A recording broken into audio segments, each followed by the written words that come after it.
Greetings, all. As you know, the last session was abruptly ended, and that has to do with the limitations of the free account, the duration of 40 minutes. I do have some time remaining. So, for those of you who are still in attendance and would like to participate, another quarter hour, I believe, should put us in a good position to answer some of your questions and for you to make some of the comments that you wish to make. Um, Dr. George, if you are still there, I would appreciate if you would elaborate on the comment or question that you had. Please feel free. Yes, thank you. So my question is related to the opening question of Josh and also joins to the other question about someone asked a question about the caloric surplus.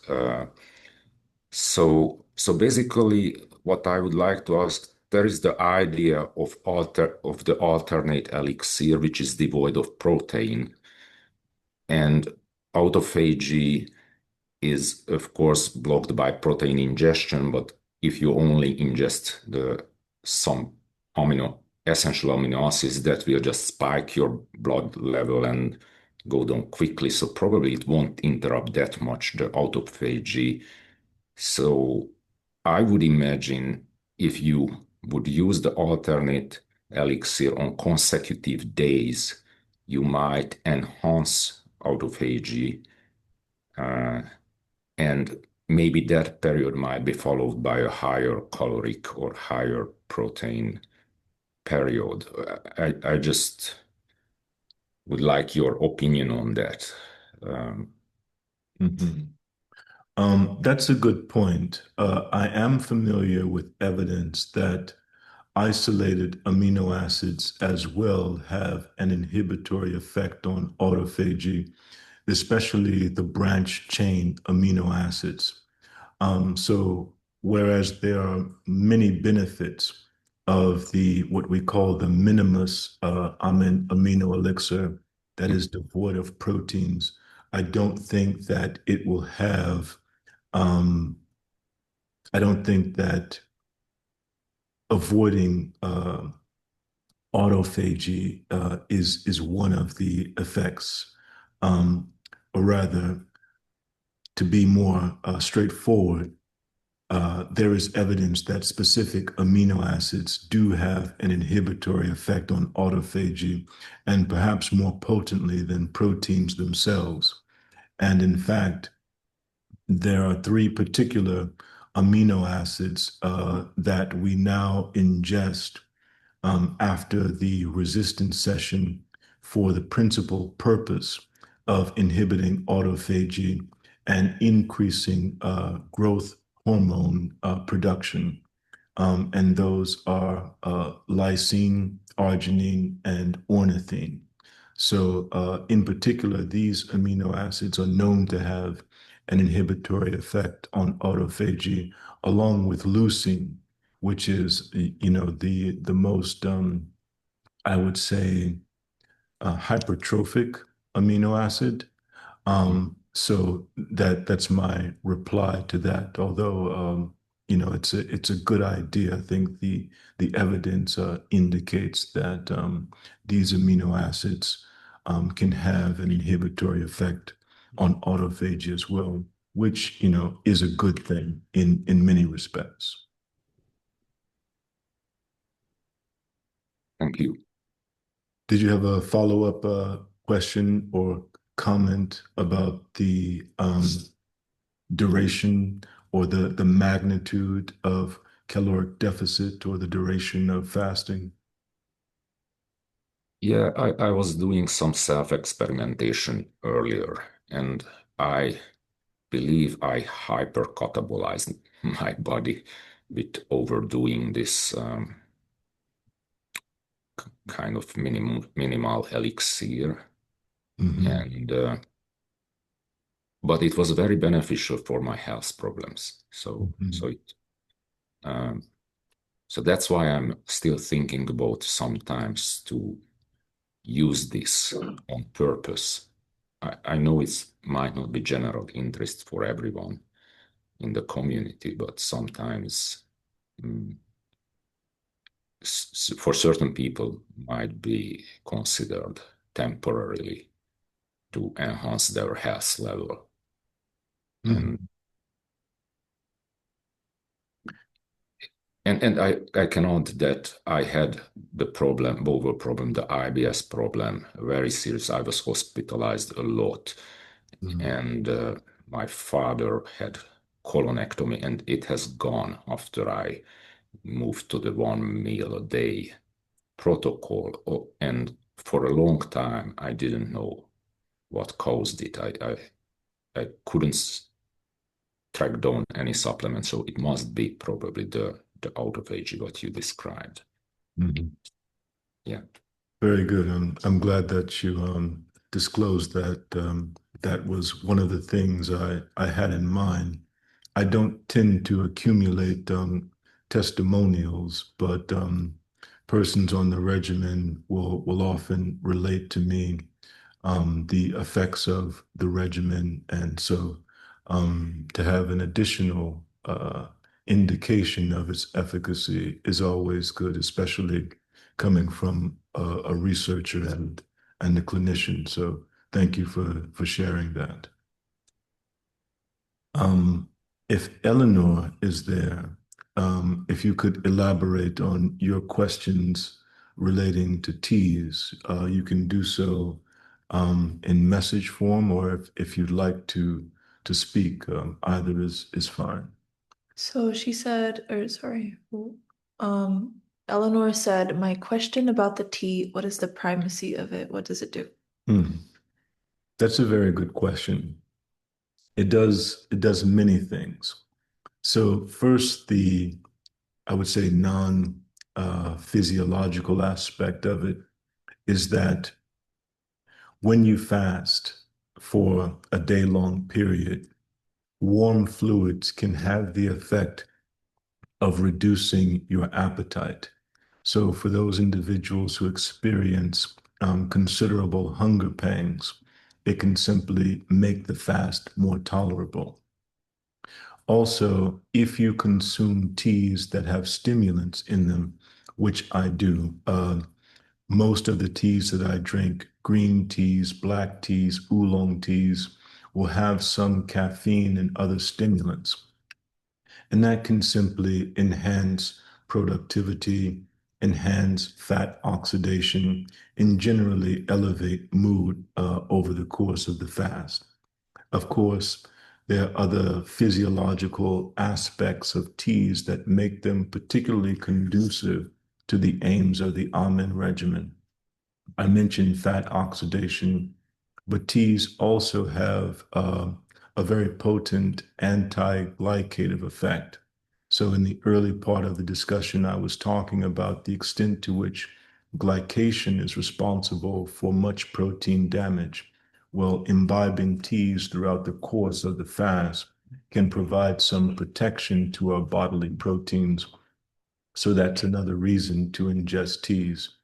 There is also the carbonylation, and carbonylation is oxidative damage to proteins. Well, there are elements in teas, not just green teas, but various teas that have an inhibitory effect on oxidation. And then there is carbamylation, which is the attachment of nitrogenous components to proteins, uremic damage, if you will. And there is evidence that tea can facilitate the efflux of these agents from the body. And there are other physiological benefits as well, but I think it suffices to say that tea can be a very potent aid adjuvant to the Amen fast, but also during the feeding period as well. So, for instance, the glucose lowering and inhibitory, uh, the glycation inhibiting effect of tea can be good to introduce in the post absorptive period especially if you've consumed a lot of sugar during your minor meal. So teas are very good to have during the almond fast and during the almond regimen in general. I like to have a more potent form of tea or caffeine during strenuous workouts as well, because they can increase performance simply by increasing metabolism, acutely increasing fat oxidation. And so that's another reason to have teas on the regimen. I hope that answers your question, Eleanor. And as an aside, I elaborate on teas most extensively in Volume 2, Tractate 1, and also in Volume 5, Tractate 2, which is on the Almond Apothecary. So if you would like more information on the various types of teas and other herbal infusions, I would encourage you to avail yourself of one of those texts. Next question. So,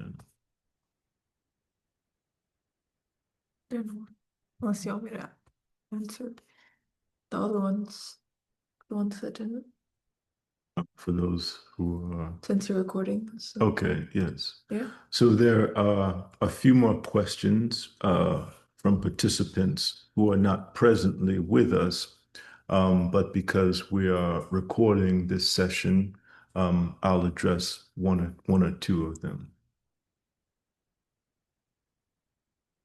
Unless anyone has a question that's on the live right now.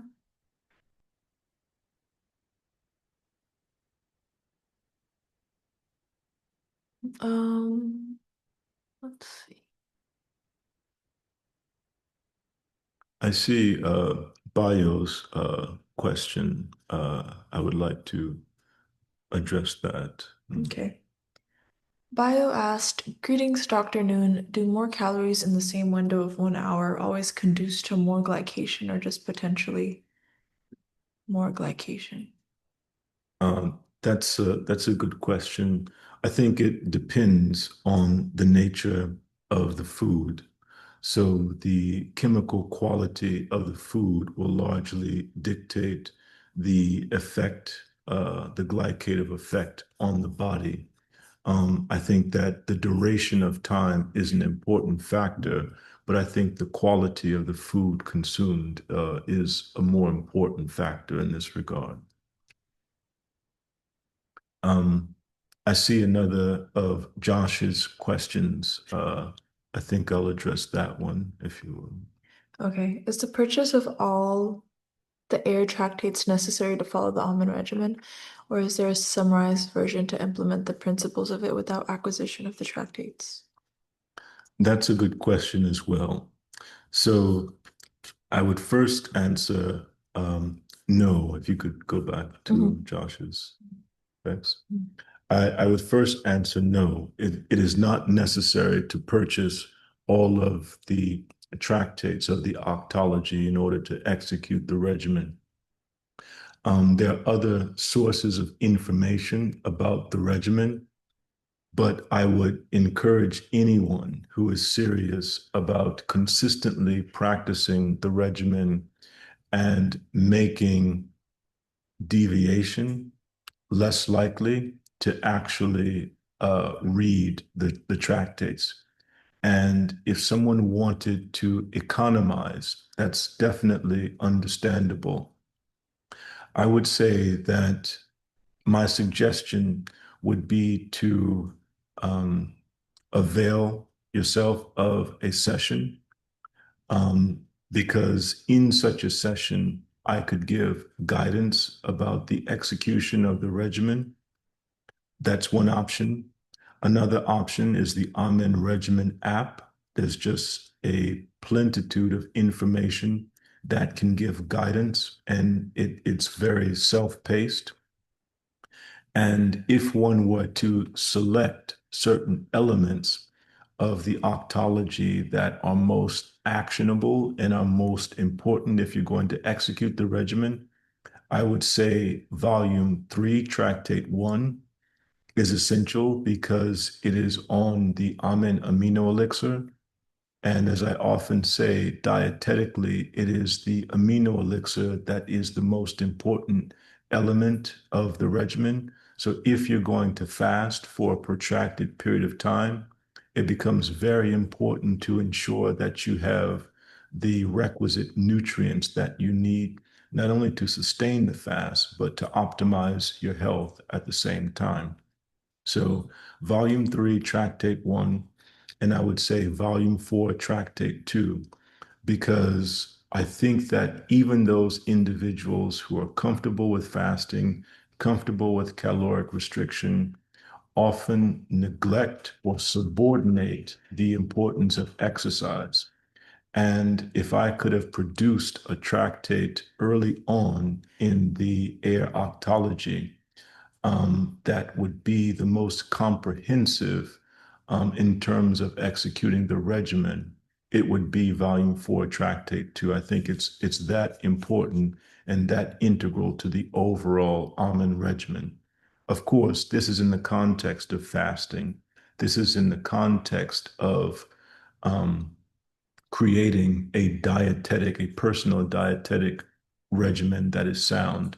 I would say that apart from the fast itself, the exercise aspect of the almond regimen is by far the most important.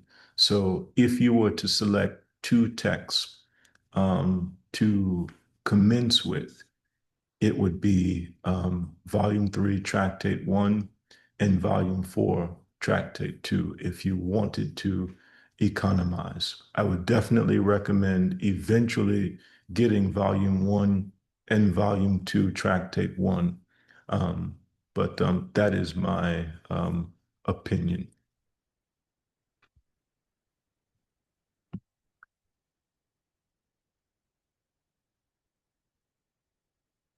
Okay. Eugenie asked, is there a spiritual aspect in the almond regimen? A spiritual aspect in the almond regimen. That's a good question.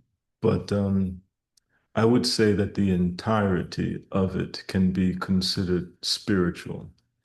Of course, we have different acceptations or understanding of what spirituality constitutes. And I would say that if you are interested in my interpretation, my understanding of spirituality, I elaborate upon that in M4, that is mind, matter, mathematics, and mortality. Fundamentally, I do not believe that there is any distinction between matter and what we might call spirit or consciousness. I think that fundamentally they are linked. And so it is easy for me to say that everything physical that we do is ultimately spiritual. That's in a fundamental sense. But of course, we do have a, I would say, a conception of a distinction between the spiritual and the physical that is not necessarily erroneous. We do perceive a physical world after all, and that does have a basis. It is not erroneous. It's simply an aspect of our perception that is partly dictated by our biology. So, in that sense, there are certain things that we regard as separate, perhaps higher than the physical form. And to get to the more conventional understanding of that separation, I would say that those aspects of the Amen regimen that are particularly spiritual is meditation. And meditation is an integral aspect of the Amen regimen. So I would say that there are physiological elements of the Amen regimen, the Amen fast, the almond diet, the almond apothecary, the almond exercise regimen. But that fifth element, the almondistic meditation, is integral to the overall almond regimen. I meditate several times a day. And as anyone who executes the almond regimen successfully knows, it is substantially mental. That is, if you do not develop the psychological discipline to forego feeding for a day, to exercise consistently, to overcome certain temptations that you'll be exposed to in the wider world, you'll simply fail on the almond regimen. So meditation is fortification for the execution of the almond regimen, I would say. But there is also another philosophical aspect of it, and that is I think that everyone who approaches such a regimen that is austere and that demands discipline should ask oneself why it is they desire to do what they're doing. I mean, it requires self-denial. It requires the application, the consistent application of discipline. So you have to ask yourself, why do this? It does not always and immediately make you feel better. So there has to be some foresight that requires discipline. So suffice it to say that one of the things that you have to ask yourself is your life worth living? Is your life worth enhancing? Is your life worth lengthening? These are philosophical questions. These are spiritual questions. And I think you have to arrive at a point where your life is gratifying and meaningful to you in order to subject yourself to the discipline that such a regimen as the almond regimen entails. So that is another spiritual aspect of the regimen. Asking yourself, what about life makes it worth living? Can I enhance the value, the quality of my life? And what am I prepared to do in order to prolong, sustain, and optimize it? So I hope that convoluted answer suffices for you. And I appreciate the contributions of all of you to our discussion. We will wrap things up soon.